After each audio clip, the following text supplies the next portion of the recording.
साथियों, आज हम जानेंगे कि मनुष्य उन 3 द्वारों से कैसे पाप कर्म करता है। सबसे पहले तो मैं भगवान बुद्ध की एक गाथा सुनाना चाहूँगा, जो कि उन्हीं गाथा से ये पता लगता है कि मनुष्य पाप कर्म कैसे करता है। वो गाथा इस तरीके की है कि मनो पुब्बं गमा धम्मा मनो सेठा मनोमया मनसा चे पदुट्ठेन भासति वा करोति वा ततो नंग दुख मनवेति चक्कंग वा वहतो पतंग। अर्थात भगवान बुद्ध कह रहे हैं कि मन सभी परिस्थितियों का अगुआ है, मन ही उनका प्रधान है, वही मन से ही उत्पन्न होती हैं। यदि कोई दूषित मन से वचन बोलता है या पाप कर्म करता है तो दुख उसका पीछा उसी प्रकार करता है जिस प्रकार की चक्का पहिया गाड़ी खींचने वाले बैलों के पैरों का। यानी कि कोई भी व्यक्ति यदि कर्म करता है या फिर वचन बोलता है या फिर सोचता है, तीनों चरण यानी कि मन, मुंह से और कर्म से, तो वो पाप कर्म होता है। यदि वो पाप कर्म करता है, वो पाप कर्म क्या है वो मैं बताऊंगा। तो साथियों, पहला तो है कर्म से। कर्म से क्या करता है? एक मनुष्य हिंसा करता है। हिंसा यानी कि मारपीट, झगड़ा, हिंसा, इसी को हिंसा कहते हैं। वो अपने अभिमान में या अपने क्रोध में आकर वो हिंसा कर बैठता है। इस पे बहुत से लोग प्रश्न उठाते हैं कि बुद्धिज्म तो अहिंसा की बात करता है, यानी कि बुद्धिज्म सही नहीं है।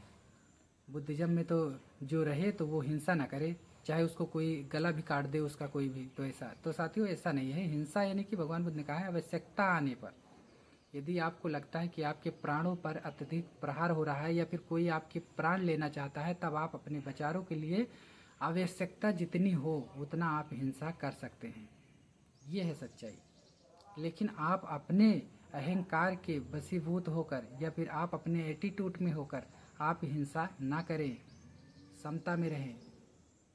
और दूसरा इसी में जो कर्म में आता है, दूसरा है कि लोभ, किसी के प्रति लोभ उत्पन्न होना, लोभ प्रति उत्पन्न होने के बाद में हिंसा करना, या फिर झूठी धारणा, ऐसी कोई धारणा बनाकर चलना जिसमें आपके परिवार का भी आहित हो, नुकसान हो और समाज का भी नुकसान हो। जिसके जो समाज, यानी कि अक्सर आपने देखा होगा कि लोग छल कपट बेईमानी से तरक्की से आगे बढ़ते चले जाते हैं तो पड़ोसी भी वही करना चालू कर देता है। बोलता है मैं भी छल करूँगा, कपट करूँगा, बेईमानी करूँगा और आगे बढ़ूँगा। भगवान बुद्ध ये जो अभी मैंने गाथा बताई कि जो भी पाप कर्म करता है, तो चक्का पहिया का उदाहरण आया था, चक्का पहिया गाड़ी खींचने वाले बैलों के पैरों का। तो इस पे साथियों मैं स्पष्टीकरण देना चाहूँगा कि ये चक्का पहिया क्यों आया, कैसे आया। यदि कोई भी व्यक्ति पाप कर्म करता है तो वो इस शहर में या कहीं भी चला जाए तो दुख उसके ऊपर बना ही रहता है। और जैसे कि बैल है, बैलगाड़ी के ऊपर बोझा लदा हुआ है, बैल यदि चलते चलते कहीं रुक भी जाए तो भी उसके कंधे पर से बोझा हल्का नहीं होता है। ठीक इसी प्रकार से दुख है, पाप कर्म है, उसके कंधे पर से पाप कर्म का वो जो बोझ है, वो जो दुख है, वो हटने वाला नहीं है। तो यही है। और उसी में आता है बेविचार। बेविचार यानी कि कहीं भी गया या किसी स्त्री को या कैसे भी देखकर बेविचार, इसमें बहुत सारी बातें आती हैं। इस पे मैं नहीं जाऊंगा, बाकी आप समझ लें बेविचार में बहुत सारी बातें आती हैं। बाकी इन चरणों से आदमी अपने जो कर्म होता है वो पाप कर्म करता है। और दूसरा कि वचन बोलता है, यानी कि झूठ बोलना, चुगली, निंदा, दूसरे की बुराई करना, असत्य व्यर्थ बकवास, जिसमें कोई मनुष्य का कोई कल्याण ही नहीं है। बहुत सके आपने देखा होगा कि 4-5 लोग बैठ गए या फिर महिलाएं बैठ गईं तो फालतू की बातें, 2-4 व्यक्ति अगर बात भी कर रहे हैं तो ऐसे व्यक्ति की बातें कर रहे हैं जो वहाँ पे उपस्थित ही नहीं है, यानी कि बुराई कर रहे हैं। उसमें किसी का भला होने वाला नहीं, ना तो उसका स्पष्टीकरण हो सकता है वहाँ पे उस समय, लेकिन फालतू पाप के भागी बन रहे हैं। कटुत वचन यानी कि गाली, अभद्र भाषा, अक्सर आपने ये देखा होगा कि भले ही चाहे कोई चुगली न करे, ऐसा इस चीज़ पे कंट्रोल कर, भले ही इन चीज़ पे कंट्रोल कर ले, चुगली, निंदा, इस सब चीज़ पे, लेकिन वो जो अभद्र भाषा है इस पे नहीं कंट्रोल कर पाता। जैसे ही गुस्सा आएगा तुरंत अभद्र भाषा, गाली, ऐसे। तो साथियों ये भी पाप है। फिर तीसरा कर्म हो गया, वचन हो गया। अब मन क्या हो गया? मन से हमारे जीवन में जितने भी दुख आ रहे हैं, चाहे दुख हो चाहे सुख हो, वो सारी परिस्थितियाँ हमारे मन में पहले उत्पन्न होती हैं। यदि हम जैसे कोई काम करना हो तो पहले हम सोचेंगे कि हाँ ये काम कैसा होना चाहिए। ठीक इसी प्रकार से बुरे कर्म भी होते हैं।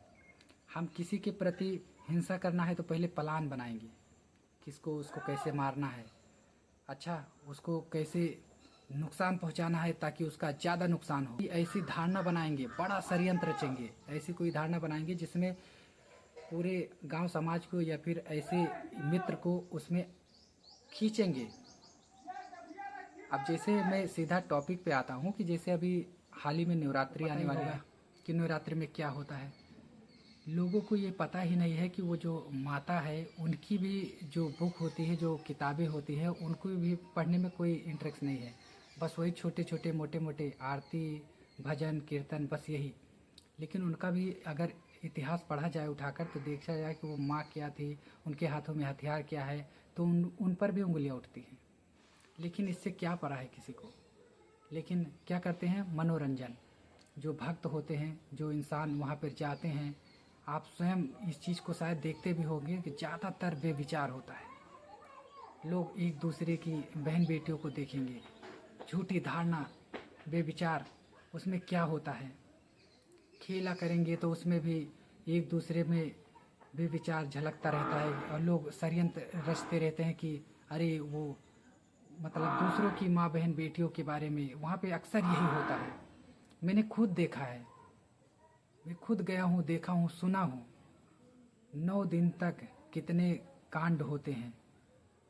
इन चीज़ों के बारे में शायद आप सभी भी बहुत अच्छे तरीके से भली बात जाते हैं। यही झूठी धारणा है, मिथ्या है, ये सब छल है। इससे निरंतर व्यक्ति पाप में डूब ही रहा है, ऊपर नहीं उभर रहा है, पुण्य नहीं हो रहा है, सिर्फ पाप कर रहा है।